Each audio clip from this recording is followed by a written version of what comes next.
Now that 2022 is behind us, I want to take a look back on all the anime I watched and give a verdict on each one.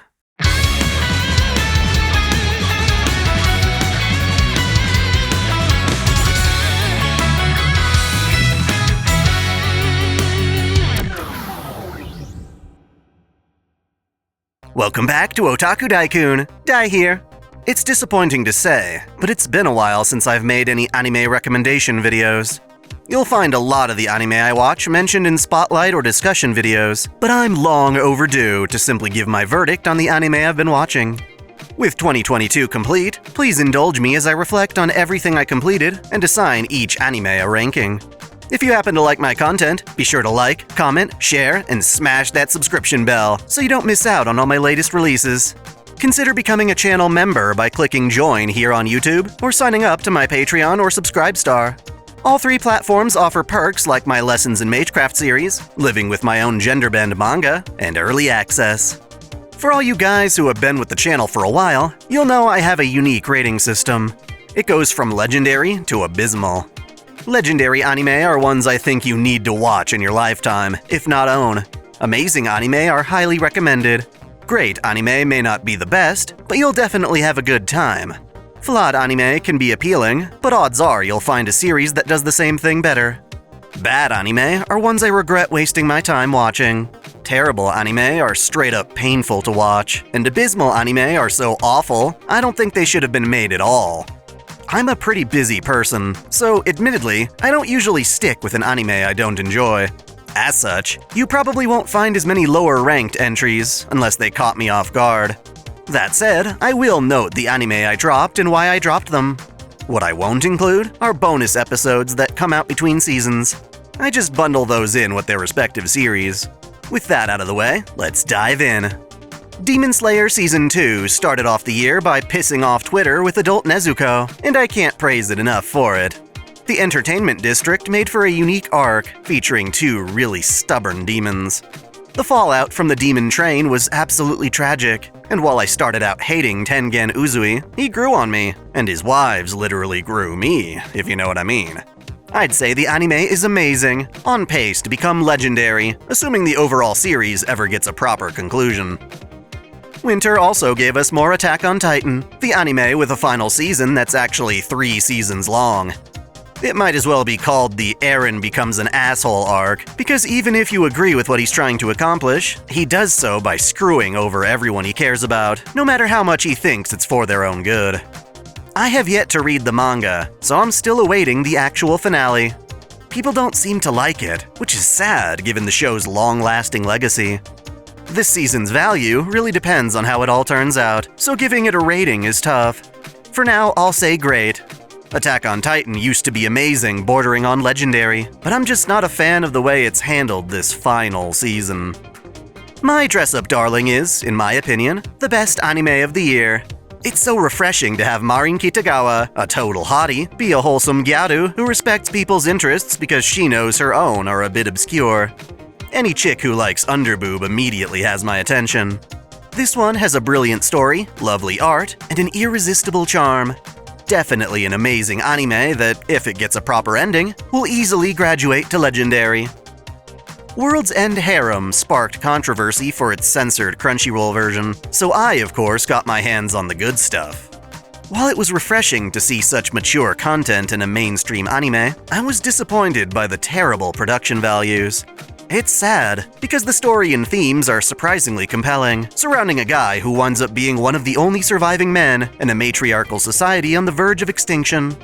It's a premise that lends itself to all the ecchi and H content you'd expect, while also making you genuinely curious where it all leads. I assume the source material is much better, but this is just a cheap adaptation that ends on an insulting cliffhanger. I'd be really surprised if it ever got a second season, and even if it did, I wouldn't be all that excited. I rate it as flawed. All it's good for is letting you know that the original exists. Akebi's sailor uniform was an unexpected pleasure. It's a cute slice of life that takes its visuals to a whole new level. Seriously, the animation is gorgeous, and that alone is worth a watch. It very frequently left a smile on my face for how cute it is. Nothing too dramatic, just a girl who mistakenly has a sailor uniform made for her new school, not knowing that her school has switched to more modern clothes. Still, she's allowed to keep wearing her uniform, and while that makes her stand out in class, it's really her friendly personality that lets her shine. It may not be for everyone, but for me, it's an amazing anime. To wrap up the winter season, there was Shenmue the animation and Platinum End, both of which I dropped like a sack of bricks. In Shenmue's case, it was just too sloppy. I used to enjoy the games, and I'd honestly still recommend those over this anime. As for Platinum End, I was hyped by the prospect of another story from the author of Death Note, but Death Note this is not. The characters weren't nearly as compelling, and the animation quality didn't really match the story's serious subject matter. Part of me still has a morbid curiosity for it, but it's not enough for me to binge the rest. With spring comes Spy X Family, which is as refreshing as the blooming sakura. It's super adorable, super catchy, and oddly emotional when it wants to be. It's the story of a master spy who has to create a fake family to infiltrate a prestigious school. Circumstance leads him to adopting a mind-reading daughter and pretending to marry a wife who, unknown to him, is a deadly assassin. Both the first and second cores of Season 1 aired this year, and I give them an amazing rating. Again, if the show wraps up nicely, I'll upgrade that rating to Legendary. Sadly, I cannot say the same for Shield Hero Season 2. Oh man, I can't believe how hard this show dropped the ball. I felt that Shield Hero's first season was so compelling due to its unique underdog premise. After being falsely accused of assault, Naofumi was condemned by the very world that summoned him to save it. He had no choice but to resort to unethical means of progress, such as intimidating merchants and recruiting a slave girl. Ironically, this gave him a perspective of the world that the other heroes lacked, allowing him to notice the potential in the neglected parts of this world. By confiding in Raphtalia while she was weak, he saved her, and she became an unrivaled warrior. By raising a strange bird, she grew up to be another incredibly strong ally. Naofumi wound up being able to clean up the messes left by the other heroes, and all of that came to a grand, dramatic conclusion when he finally vindicated himself. The second season has none of that compelling tension, instead focusing on a giant CGI turtle and an edgelord.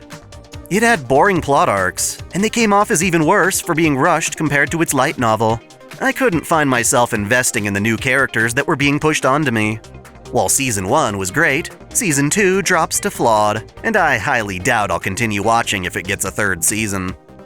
Despite its title, Shikimori's not just a cutie, is exceptionally cute. It's about a boy with horrible luck who gets injured all the time. To compliment him, he's got the perfect girlfriend, a sweet, loving girl with a tough side that lets her protect him from danger. It's a slice of life that doesn't seem to have much of an endgame, but if you're along for the ride, you'll enjoy it for its bright, colorful art and vivacious characters. Its opening and closing are also charming as all hell. I give it a great. Komi Can't Communicate got its second season at the same time. It too is a cute slice-of-life anime with a charming cast of characters. It mostly sticks to that slice-of-life formula, but has a more provocative drama regarding whether Tadano and Komi will finally admit their feelings for each other. Of course, this is the kind of anime that will string along that tension for an eternity if you let it. While that's frustrating, I can't say I didn't enjoy it for what it was. I also give this one a great. 2022 was the year of summertime rendering, and I appreciate how it aired continuously from start to finish. Its premise is extremely compelling. Ajiro Shinpei returns to his hometown to attend the funeral of his childhood crush, Ushio. The circumstances of her death are suspicious, and he quickly finds himself caught up in a horror mystery with time travel elements. Can Shinpei prevent a race of shadow doppelgangers from taking over and consuming the entire island? Let's just say it's a wild ride with a fitting conclusion. The storytelling feels a little bit rough at times, but not enough to take away my enjoyment. While I watched it as it aired, I think it's best enjoyed through a continuous binge, so that all the complicating details aren't forgotten between episodes. You can find it on the high seas right now, but it's supposed to go on Disney Plus whenever they get their head out of their ass. Look forward to it, as I totally give it a legendary rating. Love After World Domination took an interesting premise and made it into an adorable romantic comedy. If we assume your typical tokusatsu series were real, what would happen if the hero and one of the villains fell in love? Such is the case for Fudo and Desumi, who realize that if they want to be together, they have to keep their romance secret while pretending to still fight each other. It's very silly, but I certainly liked it. I'd recommend it as great. Birdie Wing immediately caught my attention by having a midriff-bearing tomboy for a protagonist. I'm not even into golf, yet this series had enough outrageous anime-isms, as it were, to elevate the story to a point where I quite enjoyed it. It's an odd story about Evangeline, an orphan who is taught to be a golf prodigy. Rather than playing as a pro, she takes sketchy underground jobs, dueling private clients to make money to support her struggling orphan family. Her passion for golf gets sparked anew when she faces off against Aoi Amawashi, a rising star in the field. Again, this series makes golf fun for having powerful special techniques and outrageous villains. Eve is such a cool character that I want her to succeed. I give it a grade, and I eagerly await its second season. I already made a video on the anime movie Bubble. In it, I gave the film a legendary for its spectacular visuals and lovely characters. It was a fun, thought-provoking movie from the same animation team behind Kabaneri of the Iron Fortress, another of my all-time favorites. Bubble is a strange mix of parkour and The Little Mermaid that surprisingly works, tugging at your heartstrings while providing awesome action. Do not miss this film on Netflix, and be sure to watch my other video on it. Another Netflix anime I watched this year was Vampire in the Garden. The story follows vampires and humans as they fight each other in a cold and cruel world without luxury. Against the wishes of their respective races, a young girl Momo and the vampire princess Fine fall in love. Will the sorry state of people in their world allow for this forbidden bond to flourish? It's a very tragic story, but there's definitely beauty in that tragedy. I give it a ranking of great. Let's not forget about the Bastard remake. While I love the art from the original OVA series, I'm rather proud of how Netflix's new adaptation handles all the dark and risque themes. It tells the story of Dark Schneider, an evil sorcerer bent on taking over the world. He's sealed away in the body of a young boy, and as a result, his personality blends with the boy's, putting Schneider in a position where he has to fight against his former allies. The opening is an absolute banger, and if you like a good old-fashioned dark fantasy, this will be right up your alley. It's no Berserk, but it definitely has its own merits as a great anime. Last summer, I watched a metric butt-ton of anime. Let's start with Yofukashi no Uta, or Call of the Night. When Ko Yamori finds himself unsatisfied by his daily life as a student, he meets Nazuna, a bored vampire who enjoys hanging out with him and sucking his delicious blood. Ko wants to become a vampire himself, but to do that, he needs to fall in love with Nazuna. Problem is, he doesn't really understand love. This is a delightful anime filled with interesting art, addictive music, and an alluring style all around. I'm a tad disappointed by its inconclusive ending, but for what it's worth, I rate it as amazing. In contrast, we finally got the long-awaited sequel to The Devil is a Part-Timer. I'm gonna be real with you, I didn't like it. Everything I found compelling about Season 1 was absent here, mainly the art style. Whoever took over animating the series did a really sloppy job, and I found myself cringing at parts. The first season started us on this cool premise, whereby the demon lord Satan found himself stranded in the world of humans without his magic. The fun came from the irony that such a powerful demon would be stuck at a dead-end fast food job. There was tension as to whether he'd be able to return to his kingdom, but for Season 2, that drama is replaced by boring villains and a parenthood arc that just didn't interest me. I honestly felt that watching it was an obligation, so I'm rating it as bad. Assuming we get more, I likely won't watch it going forward. I'm not sure if you guys will find that controversial, but I have a feeling this next one will be. Rental Girlfriend Season 2 dropped last summer, and my opinion on it is still the same as it was for the previous season. The anime is a dramatic mess, but it's supposed to be that way. The main character, Kazuya, is still about as cringe as ever, if not more, but I like how he helps explore the toxicity of simping and the flaws inherent with the idea of paying a girl to like you. Plus, the waifu are still absolutely gorgeous. I've read ahead in the manga too, and I think the drama to come is worth watching. I think it's a great anime. At the very least, I don't agree with all the hate. I understand the hate, but it doesn't bother me like it does other people. Coming out of nowhere, summer treated us to Licorice Recoil, a short yet supremely sweet anime about a team of high school girls who protect society as secret agents. The bond between Chisato and Takina, whether you actually ship them as a couple or not, is downright beautiful. Fantastic animation, phenomenal voice acting, and a very compelling narrative make this anime truly special. The tension hinges upon Chisato, who refuses to kill, instead opting to use rubber bullets. Sadly, the man she most admires and wants to thank for helping her survive happens to disapprove of her altruism. Will this absolute bombshell badass be turned into a weapon, or can she continue to help people in her own pacifistic way? Find out in this legendary anime. What can I say about Made in Abyss? It's just so horrifying, yet insanely captivating. This current arc takes things deeper down the rabbit hole than I ever thought possible, showing just how twisted its creator is. Riko, Regu, and Nanachi continue their one-way journey down to the depths of the abyss, where they encounter a town of strange creatures who have thrived at the expense of a dark, dark secret. It often leaves me breathless, in a way that no other anime has done before. As it stands, I still rate the series as amazing, with the anticipation of it hitting legendary by its conclusion. It's never guaranteed, though.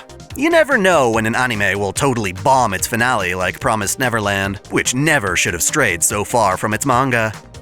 As an anime-only fan, I continuously enjoy Danmachi, or is it wrong to try and pick up girls in a dungeon? We're on the 4th season now, which has Bell and his familia team up to conquer some of the dungeon's lower levels. The new environment can get a bit stale after a while, but I do appreciate them adding a sexy mermaid to the roster. Honestly, Danmachi's greatest strength is its characters, and with this new arc putting them in the greatest danger yet, I definitely watched every episode with eager anticipation. My only complaint is that Aiz hardly shows up at all. At least she got her own spin-off series. At present, I still give Danmachi an amazing. The maid I hired recently is Suspicious happens to be an anime I watched exclusively because I love its main heroine. More specifically, I like the art of Wakame Konbu.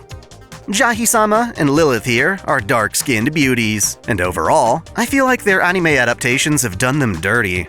I wouldn't exactly say they're bad, but they do deserve to be revisited with better production values. You're better off checking out Konbu's manga, because her art style is really the main appeal. Without it, her silly and simple stories are cute, but can get fairly boring. I love how a woman made these designs. Anyway, this anime is about a young boy whose rich parents passed away, leaving him all alone in their mansion. To his rescue is a mysterious maid named Lilith, who offers to care for him for free, given that his wealth went away when his parents died. It's a sweet show, but it's incredibly slow-paced. I rate it as flawed, as I can think of similar anime that do this sort of thing better. Another anime I dropped quite early on was Ruby Ice Queendom. Ruby is such a strange creation. Its initial appeal came from Monty Ohm's exciting designs and fight choreography, but ever since his passing, the story has been all over the place. Rooster Teeth used to be an amateur indie studio, which gave Ruby's rough patches some charm. In theory, remaking the initial plot arcs would be a great idea, but I didn't feel Ice Queendom was really living up to its potential. The Ruby mangas, by comparison, seem a lot better. I'm also sick of the winter theme. They've been in coats for far too long now. You better follow up with a summer theme. Utowarerumono is quite possibly the most underrated series of all time. I simply can't recommend it enough. While the original Utowarerumono stood on its own, its latter two entries, Mask of Deception and Mask of Truth, follow the same cast of characters, moving toward a grand conclusion for all three. It's strange then that the anime for Mask of Deception came out in 2015 and was only just getting completed with Truth 7 years later. For as much as I love Utowarerumono, I don't think the anime is the best way to experience it, at least as it pertains to the last two arcs. It's refreshing to see it all animated, but its original form as a game is far superior. I give Mask of Truth here a rating of great, but I rate the 3 visual novels legendary.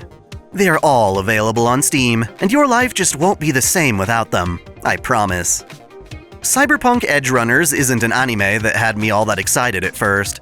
The 2077 game had some pretty ugly character designs, and I felt that Studio Trigger was squandering their talent bringing this universe to light. In retrospect, I quite like the anime. It tells the story of David Martinez, a punk kid who becomes an edge runner, or a mercenary of sorts, after his mom was killed trying to give him a good life. He's supported by an experimental implant that, while it enhances his abilities tremendously, is slowly killing him. It's a grim and fascinating tale about the cruelty of an unfair economy and the risks one has to take to succeed. It's not pleasant, and even though I want it to be happier, I totally understand why it's not. I won't hail this as a masterpiece like other people, but I do think it deserves a rating of great. All we have left now is last season's anime, starting with the highly anticipated Chainsaw Man. Initially, when I first heard of it, I thought the concept was incredibly stupid and juvenile, but then I saw trailers and gained a lot of respect for the amazing animation. When the anime actually came out, I found its use of 2D and 3D odd, but certainly never boring. I know jack shit about the manga, but what I've seen from the anime so far has really impressed me. It's so grim, and while I feel it's a bit overhyped, it definitely deserves the praise that comes its way. I look forward to seeing more of this amazing anime, but I imagine my opinion can change based on later seasons. It still feels like we're right at the start. More Than a Couple, Less Than Lovers is a fairly mid-range anime that caught my attention for its gorgeous waifu, Akari Watanabe, and to be honest, she really carries the entire show. It's a lot like Koito Uso in the sense that Japanese society is trying to pair up its youth. In this case, we have a school course that has students play at being married, living together in special dorm rooms. Our main character is in love with his childhood friend Shiori, but then he gets paired with Akari. In turn, the guy that Akari likes happens to be paired with Shiori.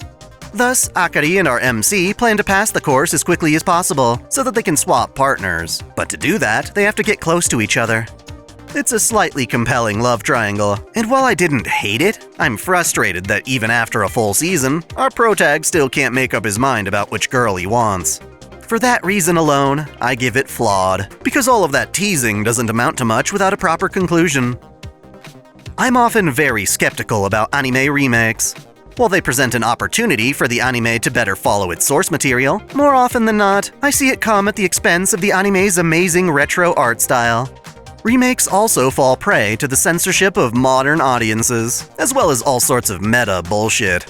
Thankfully, the 2022 remake of Urusei Yatsura doesn't fall into that trap at all, and is extremely faithful to its 1980s manga. The art is clean and fresh, with a style that marries the original with a modern HD style that's catchy as all hell. It tells the story of Ataru, a womanizing jerk who winds up saving the human race from invasion by becoming the fiancé of an alien named Lum. While Lum is both loyal and sexy, Ataru is too much of an idiot to appreciate her, instead going after every other girl that moves. It's a comedy with old-school antics, and I appreciate how its lack of political correctness is preserved. I currently rate it as amazing. I usually don't care about mecha anime unless it has amazing characters. Gundam, the Witch from Mercury, delivers in that respect. Mainly, I found the lesbian pairing of Suletta and Miorine to be quite interesting, and this anime ties them into a sophisticated science fiction narrative that I keep coming back to again and again. The music's amazing too. Suletta is a shy girl who transfers into a prestigious Mobile Suit Academy that solves all its problems through duels. She takes out the school's top dog, which comes with the prize of being engaged to the headmaster's daughter. In this universe, Gundams are a variant of Mobile Suit that feed off their pilots' lives, and as such have been banned from use. Suletta pilots a unique Gundam that doesn't harm her, causing the Academy to question its ethicality. I admit the story can be a bit confusing at times, but I definitely like the direction it's headed. At the moment, I give it a grade, but if the anime carries its momentum to completion, I expect to raise that rating. I must confess that I haven't actually started playing Arknights, despite its popularity. Given that, I expect my enjoyment of Prelude to Dawn is hindered by a lack of understanding of the fanservice. It's got a lot of characters who make cameos, but I lack a major attachment to them. Just like the various anime for FGO, I expect the target audience to be players of the game itself. Regardless, I did have a good time with this short series. Its opening is fantastic, though I can't stand the credits song. Naturally, the plot here is just a sample of the overall story, so I can't comment too much on it, but I will say that I want Amiya to be happy. I was surprised to see that the anime was so militaristic, as I remember being attracted to the urban fantasy aesthetic of its promo vids, like that one featuring the song Speed of Light. Overall, I'd give it a great. I like what Uzaki-chan stands for, in terms of being the waifu of a Red Cross blood drive that pissed off so many aunties. That said, I feel the drama gave me heightened expectations of Uzaki that its anime adaptation failed to meet. I haven't brought myself to watch its second season yet, so I guess you could say that I dropped it. At the moment, I'm enjoying Nagatoro more. Looking back, there are some anime that I haven't started yet that I definitely plan to at a later date. After all the hype, I think I might check out Bocchi the Rock and Kaguya-sama, which got a movie in 2022. Japan also got their hands on the second Sword Art Online progressive film, which should be interesting. I find the very concept of remaking the Aincrad arc pretty strange. I enjoy Asuna, but I feel like the new developments they're giving her are kinda distracting. It's also weird how I feel that the original anime had better animation quality than these movies. Am I the only one who thinks this? Also, screw Crunchyroll for not putting the uncensored first movie online. Lastly, and this one isn't something I can really help, but I definitely want to see Makoto Shinkai's latest film, Suzume's Door Locking. Hopefully North America will get an official screening of it. Crunchyroll is listed as a licensor, so I don't know what's going on there. Anyway, that concludes my evaluation of every anime I watched during 2022. Going forward, I hope to cover what I've been watching more often. I eagerly encourage you guys to talk to me about all sorts of anime, whether it be in my comments, through Twitter, or my Discord. I do a lot more than just type moon. Do you guys agree with my ratings? Which anime from last year do you think I missed out on? What are you looking forward to in 2023? Let me know all your thoughts in the comments below. Thanks for watching! If you enjoy this channel, help us grow by liking, commenting, sharing the video, subscribing to OtakuDaiKun, and most of all, smashing that notification bell so you don't miss out on all of our anime discussion, lore, or Let's Play content. You can support us directly through Patreon, Subscribestar, or our YouTube membership, all of which come with benefits like exclusive vids and early access. As always, celebrate your fandom! I want to give a special shout out to all my $10 and up supporters. VideoGamer75, Elise Trash for Skinco, Stephen Elak, Samuel Gersten, The Nonchalant Ostrich, Otaku Mom, Jens Bauman, Mystic Samurai 1983, Lord Omagoden, Free Brick, RNGer Shuffles 1498, Alexis Yukio Gomez Yamato, Link Pendrago, King Kobo, Observer Bellis, Flash Daniel, Eldon Yarbrough, Horsemen of Justices, James Hewitt, Uncanny EXP, Matthew McAfee, Game King 352, Caitlin P, Vladimirovna, Succubus Sakura, Jonathan Padua, The Taz 96, President Irina Vladimirovna Putina, Maxwell's Demon, Kengo X77, SF Giants Fan Mike, Akakaze Yume, and user C100CAD1. Thank you all so much.